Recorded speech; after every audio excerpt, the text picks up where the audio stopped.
Welcome to a word for Wednesday. The Lord delivered the Israelites from the Egyptians at the Red Sea, and they celebrated with singing and dancing and tambourines. Soon, however, they were traveling through the hot desert, desperately looking for water. Desperation gave way to hope for the Israelites as they came to the waters of Marah. Surely now they could satisfy their thirst. Unfortunately, the water was bitter, and they were not able to drink it.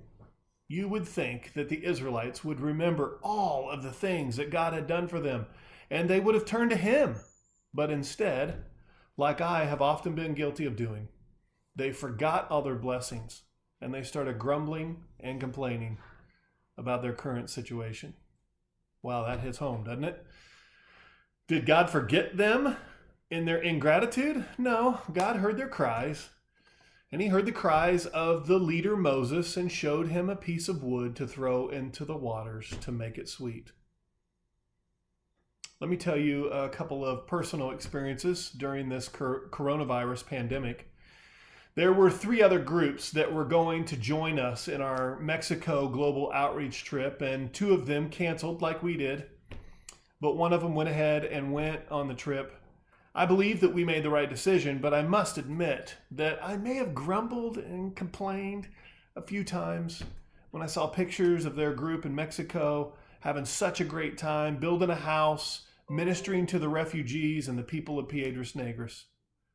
Then came our stay-at-home order, and Brenda and I moved our offices to the house as the rest of the staff did, and we got through the first few days, and we were getting in a rhythm, had a puzzle on the table we were working on, and we planned some gardening projects and house projects since we would have nowhere to go. And then Becca had a freak accident on a skateboard.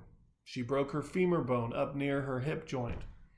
I went in emergency mode and took Becca to the ER when it happened, and then Mom rode with her to Emus Children's Hospital in the ambulance in Colombia. And once I got to Colombia, I found out that I was not going to see Brenda and Becca until they were released from the hospital. I wouldn't be there for surgery. I wouldn't be there after. I wouldn't be able to help Brenda with talking to doctors. I wouldn't be there for Becca and see her when she woke up. Only one parent could be there, and we couldn't switch. At this point, I didn't do any complaining because I understood the precautions. I understood what was going on all over the nation. But I wasn't happy as a dad and a husband that I could not physically be there for my family. Now, I know that those are the things that have personally happened to me, and there are some of you out there that have had some things happen that have been way worse.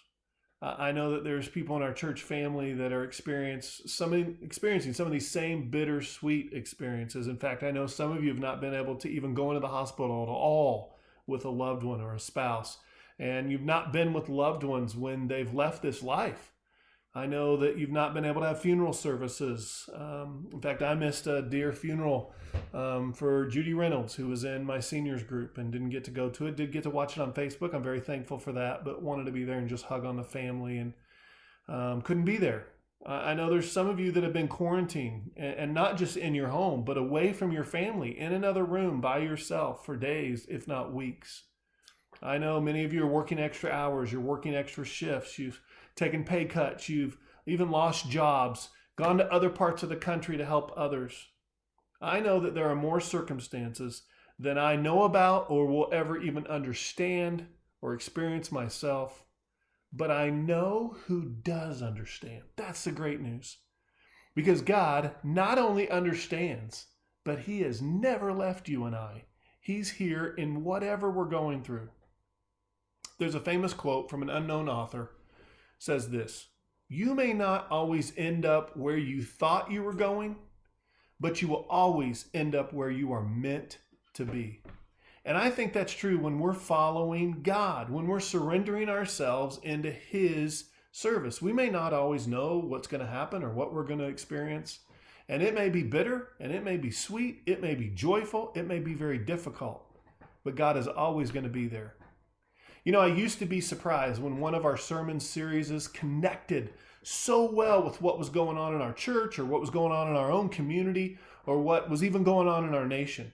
But I'm no longer surprised. In fact, I just get excited And I'm incredibly excited about our upcoming sermon series because I know that it was talked about and planned months ago, but it is exactly what I think our church needs and so many people that you and I know need in the upcoming weeks. This week, we're starting a new series called Bitter Sweet, tasting the goodness of God when life is hard to swallow. In fact, Proverbs 27:7 says this, "One who is full loathes honey from the comb, but to the hungry, even what is bitter tastes sweet." You see, when life is full of joy, it's easy for us to find sweetness, but in life's most bitter moments, we're not without hope. In the next few weeks, our series, Bittersweet, we're going to take a look at some of the hard moments of life. Some of the things that maybe even some of you are going through or someone you know, like depression, anxiety, doubt, anger, addiction. These are the moments when our faith really struggles.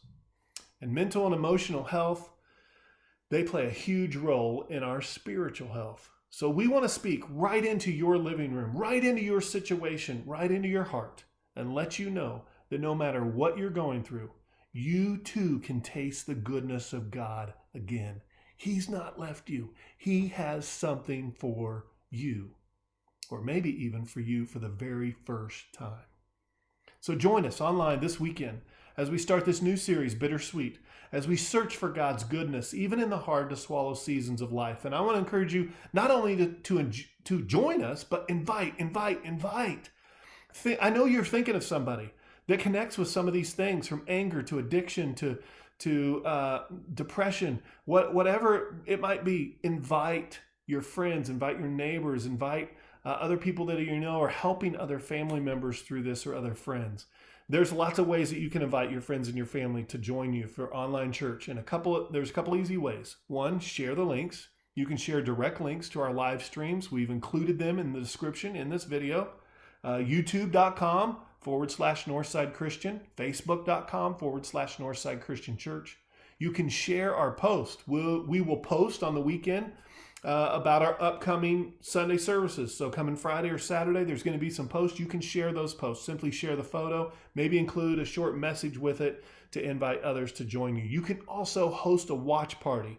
When our service goes live on Facebook, you'll see a button that says Watch Party. You can click that button. You can share the service on your own page, invite specific people to watch with you. It'll create a virtual room for you and your friends to watch the service together. Our Sunday services are also archived, so you can go back and watch them later. Friends can watch them later. Maybe there's somebody that you run into. Well, you're probably not going to run into anybody, but maybe that you see on Facebook or that you hear that's going through something, and you can share even the links to our past sermons and our services.